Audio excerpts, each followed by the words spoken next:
Hello again, everyone. All right, so today we're going to go back into the project that we were working on before. Let's see.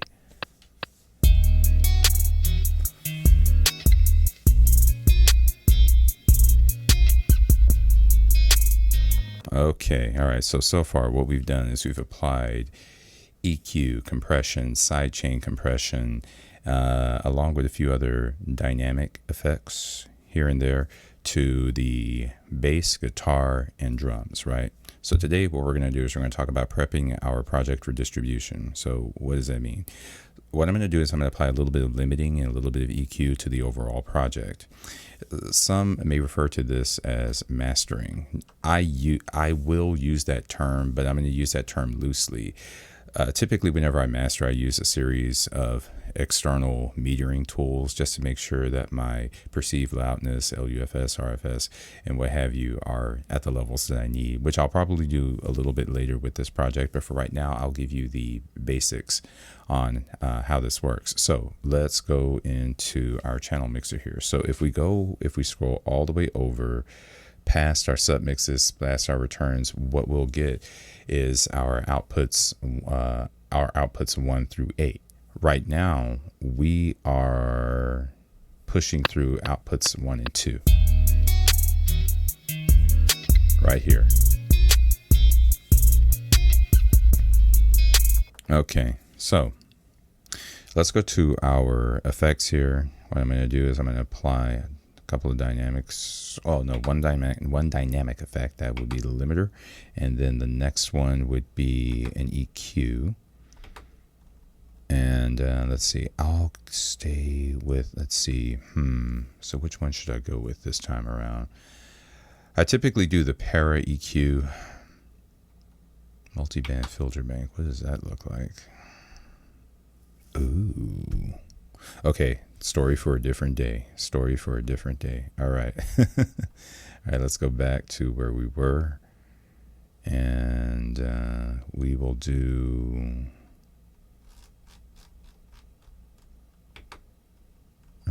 let's see, we'll just do the para EQ for right now.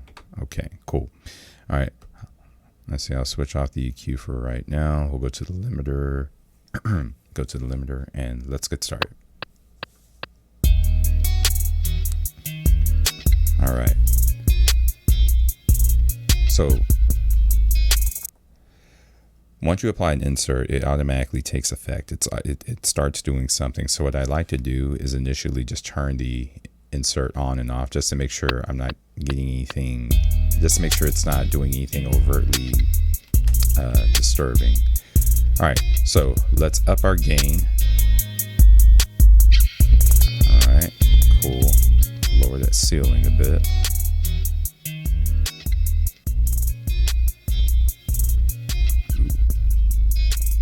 Okay. So right now what I'm doing is I'm just kind of looking for that sweet spot. I'm not looking for a tremendous amount of gain reduction.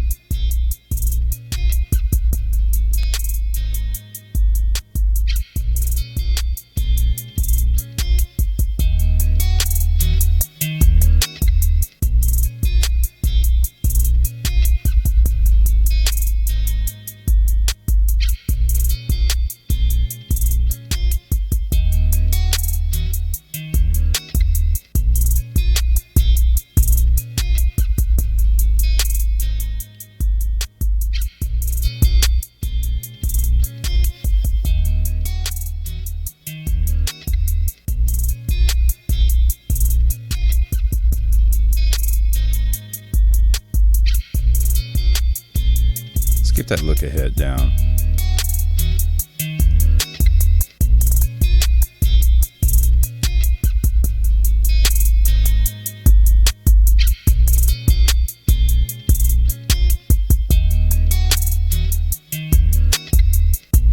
All right, there we go. Let's see here, hold on. I might be able to push it just a little bit more.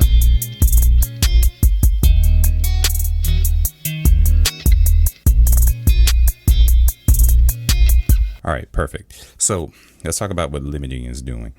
So what the limiter is doing is it's making it to where the overall perceived loudness of the track doesn't surpass a particular threshold. That's it.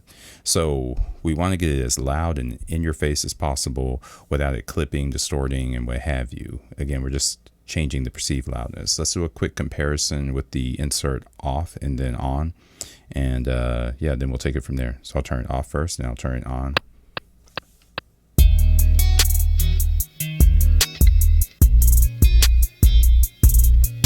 Let's turn it on.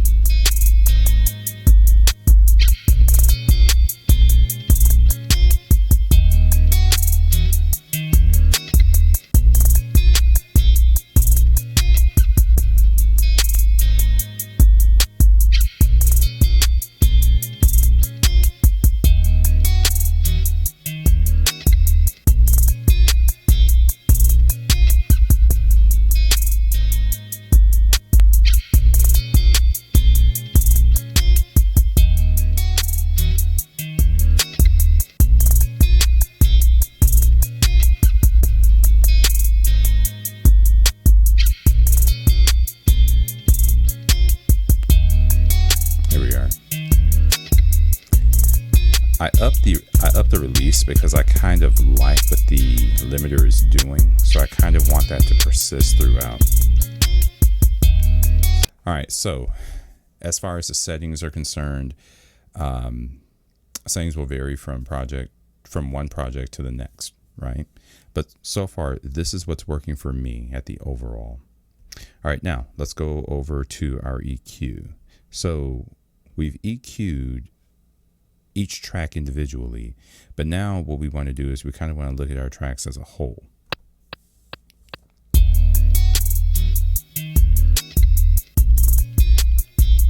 All right.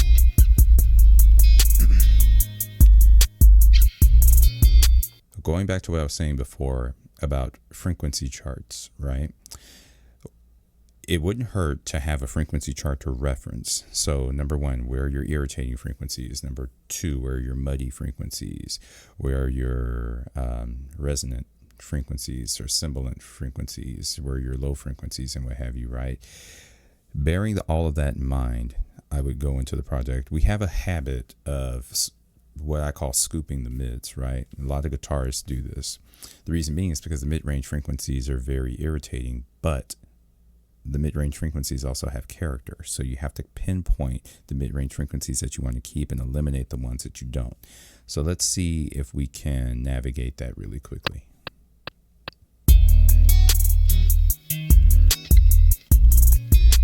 Start with the lows.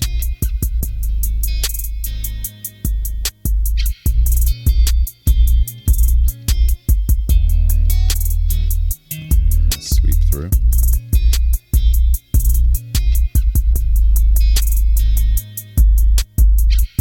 Nice and solid. Good.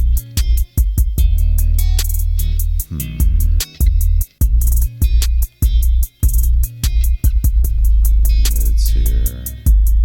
This is where the muddy frequencies would lie. But again, there's character there too. So it's lowered by about 3 decibels. Let's kind of sweep through these frequencies a bit.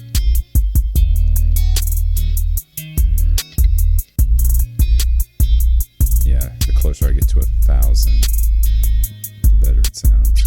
All right, so let's take it back down to 200. I'll probably just dial it down by 2 decibels here. Let's dial this down to 1,000, or let's bring it down.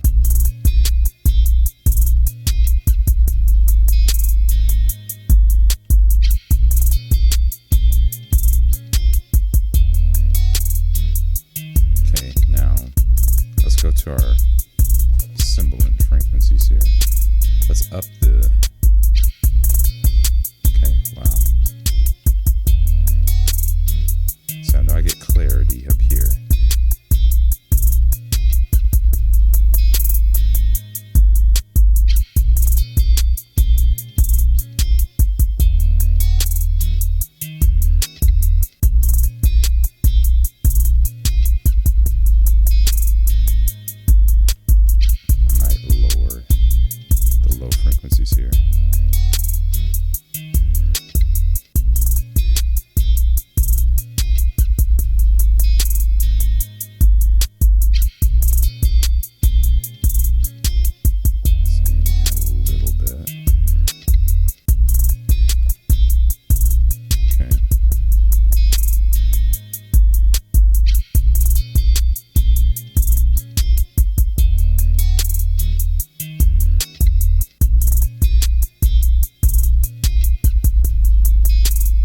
This might suffice.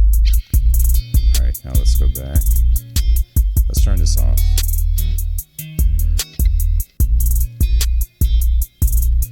Okay. Let's turn them on. See what happens.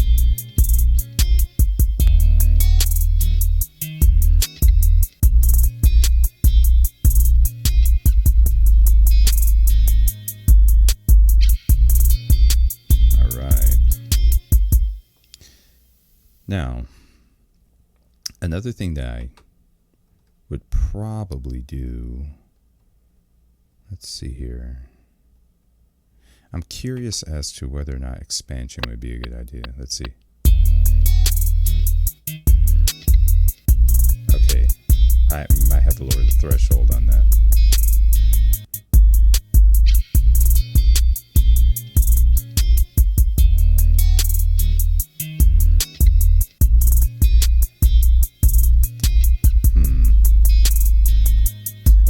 Let's just do away with that for the time being. Let's see, noise gates, maximizers. One other thing I want to do. All right, so in one of my previous videos, I showed you guys how to use bus compression, right? So essentially what bus compression does is it takes all of the individual components of your arrangement and it sort of glues them together, right? So the limiter, the limiter is responsible for getting us to our loudness threshold, our preferred loudness threshold. So the bus compressor might very well make our mix just that much more cohesive. Let's see what happens when we apply it. And again, very little goes a long way whenever it comes down to bus compression. But let's see what happens. Let's go.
Making them more prominent.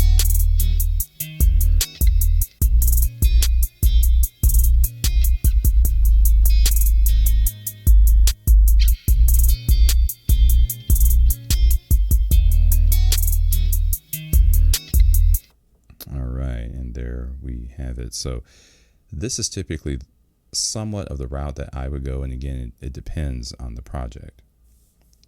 Results may vary from one project to the next.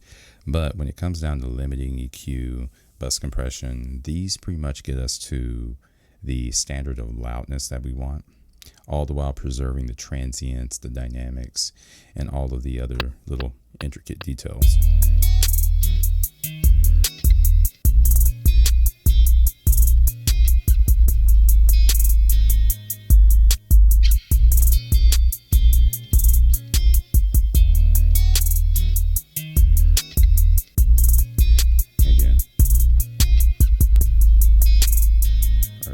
Off.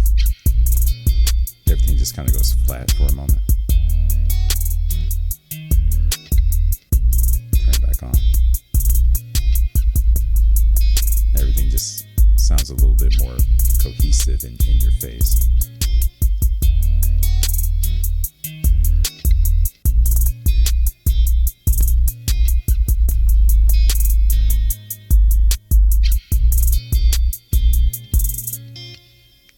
All right, now, as an added bonus, let's just say hypothetically you want a vocalist, right?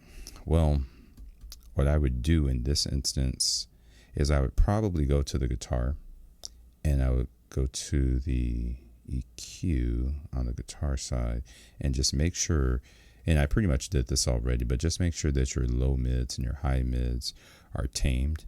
So then that way you'll have space for your vocalist. Now, the other thing I was going to say is that you can use a form of dynamic EQing and sidechain compression to sort of help with making room for your vocalist in the event that you should happen to add one. So again, just bear this in mind. Think with the end in mind whenever you're working on projects like these. All right.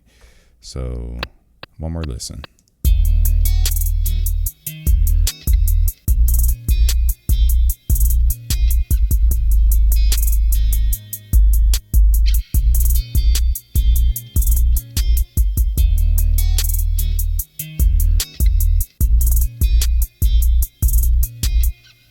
I think that should suffice for now.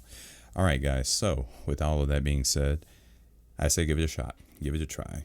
Try experimenting with your limiter on your main outputs. And if you want to listen to the intricacies of limiting, I would say try it on an individual track, preferably something like a bass track or a guitar track, something that you want very much so in your face. Something where the perceived loudness is very, very important, right? So I think that pretty much does it for right now. So if you guys have any questions about anything that just happened now, feel free to leave them in the comments and I'll get back with you as soon as I can. All right, you guys take care.